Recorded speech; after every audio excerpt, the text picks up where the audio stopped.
I was having a conversation with someone yesterday, and they were asking me about the talk that would happen after services today.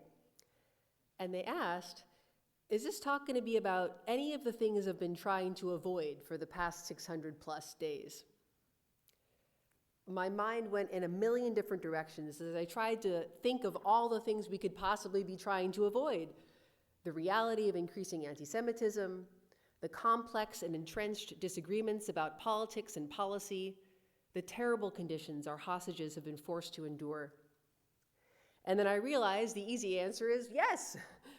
We might not cover all of these topics, but we'll surely cover some of them. And I understand why a person wouldn't really want to think about those things, especially on Shabbat, a day when we're commanded to rest and refresh. And yet, Shabbat is also our day to be together in community, to learn, to talk. And in this time when things are truly difficult for our people, it is our day to be honest with ourselves and one another about what's going on, and to ask God to be present and supportive, to ask God to be on our side. I want to express gratitude to Rena Lee Flew, our executive director, for helping us take the opportunity to host our Shabbat Kiddush speaker, Yotam Cohen, brother of Nimrod Cohen, who is still being held hostage in Gaza. We heard about this opportunity via email just a few days ago during these short weeks of Memorial Day and Shavuot. Rena Lee saw the email moments after it came in and swiftly organized us so we had a date, time, and plan. Thank you, Rena Lee, for your partnership and support. We need to be thinking about all of these things, and we need to be talking about all of these things, even though it can be so hard. It was 2.5 weeks ago that Yaron Lashinsky and Sarah Milgram were killed in an anti-Israel, anti-Semitic terror attack in Washington, D.C., and it was not even 1 week ago that a peaceful protest in support of Israel, in support of our hostages, and against the terror of Hamas was shattered in another anti-Israel, anti-Semitic terror attack, this time in Boulder, Colorado. Unfortunately, this is our reality now, in this country, at this moment in history. We already know we must speak out and speak up. We write and call our legislators. We join WhatsApp groups to send us opportunity after opportunity to take action in support of Israel and the Jewish people.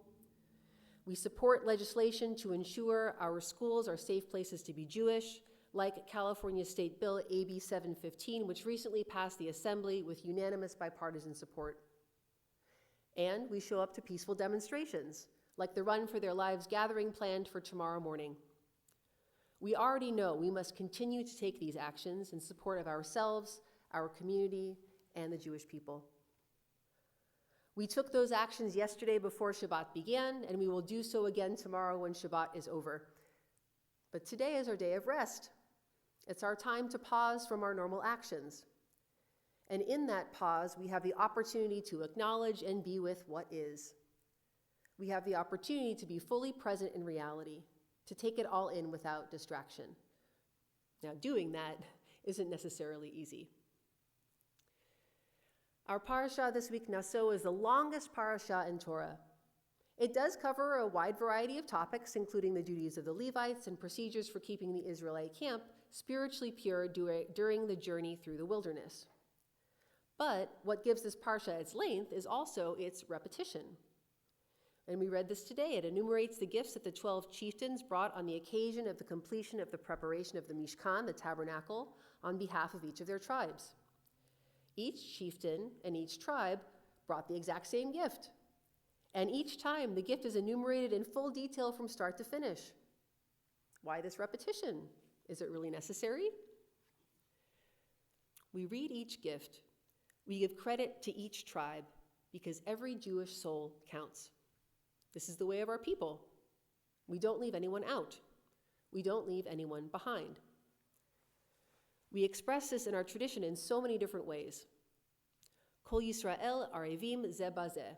All the Jewish people are responsible for one another. Am echad belev echad. We are one people with one heart.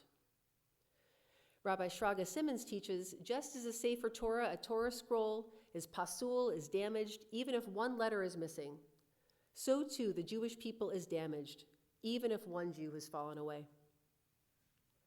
Without all of us, we are not whole. That's why it hurts so much when something happens to one of us. Rabbi Boaz Heilman serves a community in Westminster, Colorado, just outside of Boulder.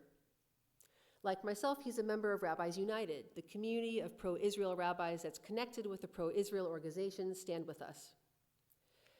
He guided his community through the pandemic, through a series of devastating local wildfires that destroyed the homes of many in his community, and then through October 7th and the war that followed, the war that is still going on today. And he said, none of these challenges prepared him or his community for the terror attack this past Sunday. Rabbi Heilman explained that this attack left his community grieving, terrified, and full of rage. Because, despite the messages of support and condolence, the assurances that there was no room for hate in the state of Colorado, we now know better. This, he explained, as anti-Semitism. The stereotypes embedded in that hatred have been passed through the generations, so set in people's minds that simple code words or images resurrect them with predictably violent results. Now the question, of course, is what should we do? Rabbi Heilman answers, Jewish culture and tradition teaches us that revenge is not the answer, no matter how rage-filled or grief-stricken we might feel. The Torah teaches, tzedek, tzedek tirdof, justice, justice shall you pursue. It has always been one of the most prominent values Jews have upheld. We must maintain faith in our justice system despite its flaws and rely on it to keep us safe.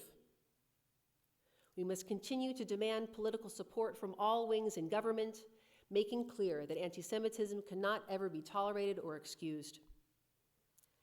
And he says, we don't have to agree with Israel's politics.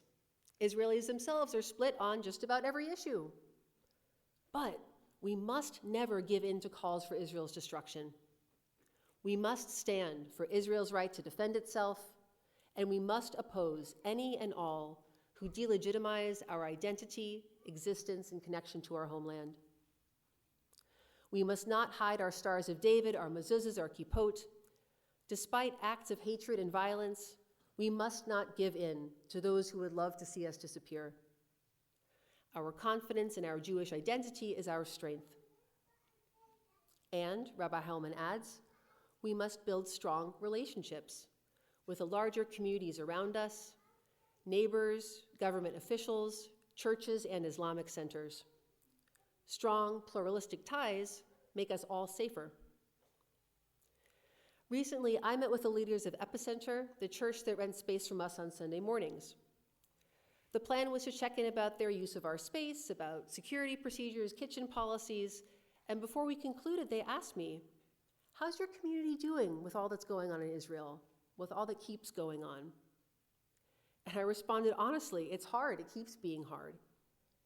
And I felt so cared for. I felt our community so supported when they asked. I agree with Rabbi Heilman.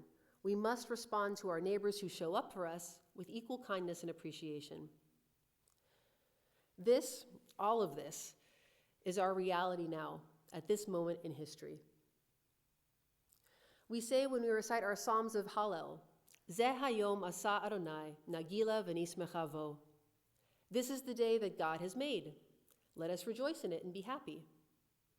At this moment in history, how can we follow this instruction?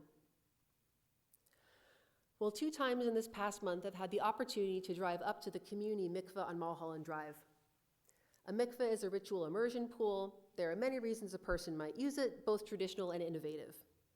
But the one reason to use a mikveh that surely requires a rabbi is the purpose of conversion to Judaism, as the final and crucial step in the transition to becoming Jewish. I went to the mikveh a few weeks ago to witness the immersion of a newborn baby, just a couple of weeks old. She was being adopted by Israeli parents. They originally had plans to visit the mikveh on a different day at a different time, but everything changed when the family's flight home was canceled due to security concerns. They had to scramble to reschedule everything, and by the time I got the phone call, everyone was really hoping I'd be available to help. I was, and I had the opportunity to help a new family begin to raise a Jewish child.